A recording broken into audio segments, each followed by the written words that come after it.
இஸ்லாமியர்கள பேரில் பெரும்பாலும் ஆண்களுக்கு முகமது என்றும் பெண்களுக்கு ஃபாத்திமா என்றும் சொல்கிறாங்க. அது ஏன் அப்படி சொல்கிறாங்க? அவங்க யார்? சகோதரி அவர்களுடைய கேள்வி என்னன்னு கேட்டால், இஸ்லாமியர்கள் பேர் வைக்கிற போது பேருக்கு முன்பதாக பெரும்பாலும் ஆண்களாக இருந்தால் முகம்மது அப்படின்னு சேர்த்துக்கிறவாங்க, பெண்களாக இருந்தால் ஃபாத்திமா அப்படின்னு சேர்த்துக்கிறவாங்க. இது ஏன் சேர்க்கிறாங்க, இவங்க யாரு அப்படிங்கிறது கேள்வி. முதல்ல ஏன் சேர்க்கிறாங்கிறத புரிஞ்சுக்கிறோம். இஸ்லாத்தை பொறுத்தவரை முகம்மது என்கிற பேரு இறைவன் இந்த உலகுக்கு அனுப்பிய இறுதி இறை தூதர் தான் முகம்மது அவர்கள். நாங்க இறை தூதராக அவரை ஏத்துக்கிட்டு இருக்கிறதுனால இறுதி இறை தூதருடைய பெயர் முகம்மது. எனவே ஆண்களாக இருந்தா பேர் வைக்கும் போது எக்ஸ்ட்ரா முகம்மது என்று சொல்லி சேர்த்து வச்சுக்கிறாங்க. அது வைக்கணும்னு கட்டாயமோ முகமது நபி சொல்லவோ எதுவும் கிடையாது. முகமது நபியுடைய காலத்துல யாரும் அப்படி பேருக்கு முன்னாடி முகம்மதுன்னு சேர்த்து எல்லாம் வைக்கவும் இல்லை. ஆனால் முஸ்லீம்கள் ஏனமோ நாங்கள் தூதராக நினைக்கிறவருடைய பேரை முன்னாடி, இப்போ என் பேர் நான் ரஸ்மின், எங்கள் அப்பா எனக்கு பேர் வைக்கும்போது முகமது ரஸ்மின் வச்சுட்டாரு, முன்னாடி முகமதை சேர்த்துருக்கிறாரு. என் பிள்ளைக்கு பேர் நான் முகமதுன்னு மட்டும் தான் வச்சிருக்கிறேன், வேற பேரே சேர்க்கல. முகமதுக்கு இன்னொரு முகமதை சேர்க்க முடியுமா? சேர்க்க முடியாதுல்ல, ஒரு பேர் தான் வச்சிருக்கிறோம். அப்போ பெண்களாக இருந்தால் என்ன பண்ணுவாங்கன்னா, ஆயிஷானா ஃபாத்திமா ஆயிஷான்னு வச்சுக்கிடுவாங்க, ஃபாத்திமாவை சேர்த்துக்கிடுவாங்க என்ன பேராக இருந்தாலும். அந்த மாதிரி ஃபாத்திமாவை சேர்க்கணும் என்கிறதெல்லாம் இஸ்லாம் சொல்லலை. ஃபாத்திமா யாருன்னா முகமது நபியுடைய மகள். முகமது நபிக்கு இருந்த மகள்களில் ஃபாத்திமா ரொம்ப விருப்பத்துக்குரியவங்க. எனவே என்ன பண்றாங்கன்னு கேட்டா, பெண்களாக இருந்தா ஃபாத்திமா முன்னாடி சேர்த்துக்கிறவாங்க, ஆண்களாக இருந்தா முகமதுன்னு சேர்த்துக்கிறவாங்க. இது சேர்க்கணும்ன்றலாம் இஸ்லாம் எங்கேயுமே நமக்கு கட்டளை இடல.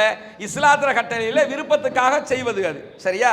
ரெண்டாவது, இந்த ரெண்டு பேரையும் பற்றி கேட்டிருக்கிறீங்க. முதலாவது நபர் முகமது நபின்னு சொன்னேன். இந்த முகமது நபி யாரு? நாங்கள் தூதராக அவரை ஏற்றுக்கிறோம், அவரை நாங்கள் வணங்குவதில்லை, அவரை நாங்கள் பின்பற்றுவோம், இறைவனை வணங்குவோம், முகமது நபியை பின்பற்றுவோம். இன்றைக்கு உலகத்தில் இருக்கக்கூடிய 125 கோடிக்கு மேற்பட்ட மக்கள் அவரை இறை தூதராக பின்பற்றுகிறார்கள்.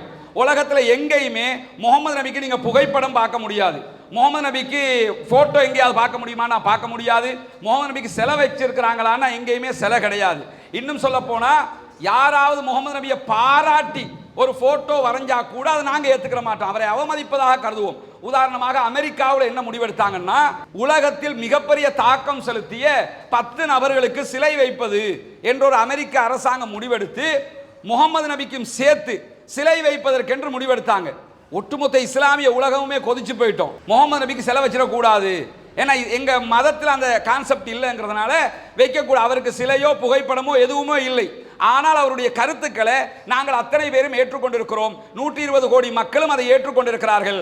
உதாரணமாக நீங்க எடுத்துக்கிட்டா, அதாவது மைக்கேல் ஹெச் ஹார்ட் என்கிற ஒரு பிரபல எழுத்தாளர், நீங்க கூகுள் பண்ணி பார்க்கலாம், இப்ப ஏஐல கேட்டாலே சொல்லிடும்.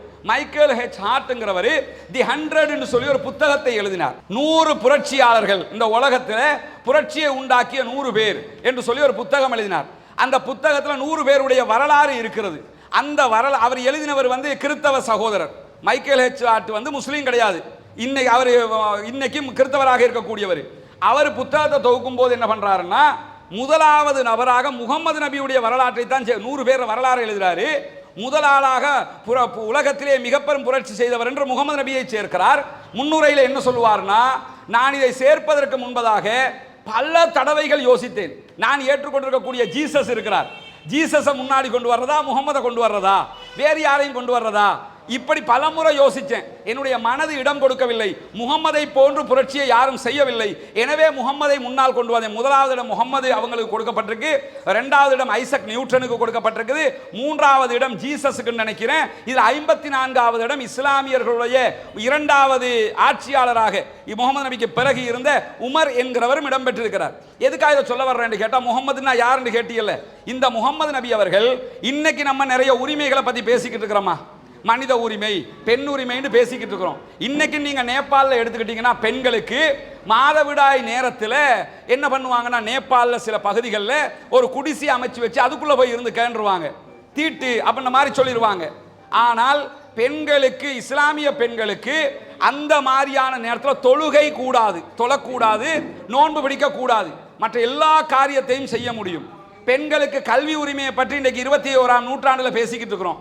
முகமது நபி அவர்கள் வாழும் போதே பெண்களுக்கான அந்த இஸ்லாமியர்கள் சிலதை கொடுக்காம இருக்காங்கன்னா அது எங்களுடைய தப்பு, எங்க சமூகத்தினுடைய பிழை. இஸ்லாம் கொடுக்குதா கொடுக்கலையான்னா, பெண்களுக்கான கல்வி உரிமையை கொடுத்தது, பெண்களுக்கான வணக்க வழிபாட்டு உரிமையை கொடுத்தது, பெண்களுக்கு சொத்து உரிமையை கொடுத்தது. பெண்களுக்கு சொத்துரிமைங்கிறதெல்லாம் இன்றைக்கும் கூட அமெரிக்காவில் இருக்கக்கூடிய சில மாநிலங்களில் இன்னைக்கும் இல்லை, உலகத்துக்கே சட்டாம்பித்தனம் பேசக்கூடிய அமெரிக்காவில் இன்றைக்கும் பல மாநிலங்களில் சொத்துரிமை முறையாக கொடுக்கப்படாத நேரத்தில் 1400 ஆண்டுகளுக்கு முன்பதாகவே சொத்துரிமையை கொடுத்தாரு.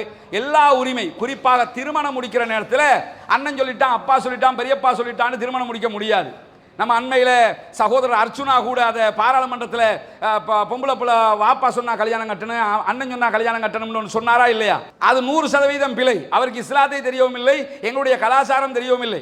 முகமது நபி அவர்களிடத்தில் வந்து பெண்ணிடத்தில் அனுமதி கேட்கணுமா என்று கேட்கிறார்கள். கேட்கும்போது முகமது நபி என்ன சொல்றாங்கன்னா, கண்டிப்பாக அனுமதி கேட்கணும்.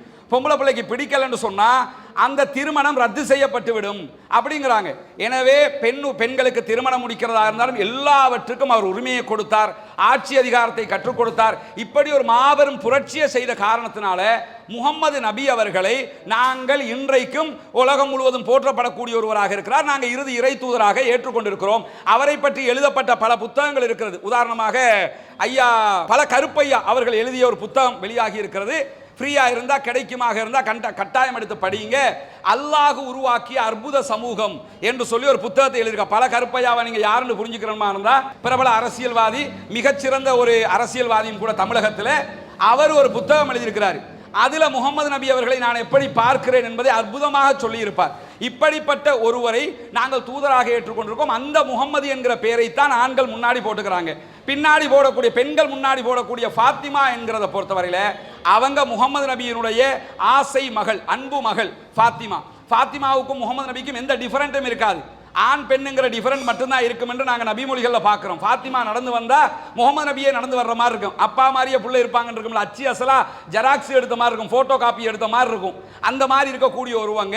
எனவே தான் ஃபாத்திமா மேலே உள்ள ஃபாத்திமா மேலே உள்ள பாசத்தில் புள்ளைக்கு பேர் வைக்கும்போது பின்னாடி ஒரு பேரை மெயின் பேரா ஒன்றை வச்சுக்கிட்டு முன்னாடி ஃபாத்திமான்னு வச்சிருவாங்க. சில இஸ்லாமியர்கள் இப்படி வைக்கிறது இறைவனிடத்திலிருந்து நன்மையை தரும்னு நினைக்கிறாங்க. நன்மையெல்லாம் கிடையாது. அதில் சும்மா வச்சுக்கிட்டு போகிறோம், வைக்கிறேன்னா வச்சுக்க, வைக்கலன்னா இருந்துக்கங்கிற மாதிரி இருக்குது. இந்த மாதிரியான ஒரு விவகாரம் அது.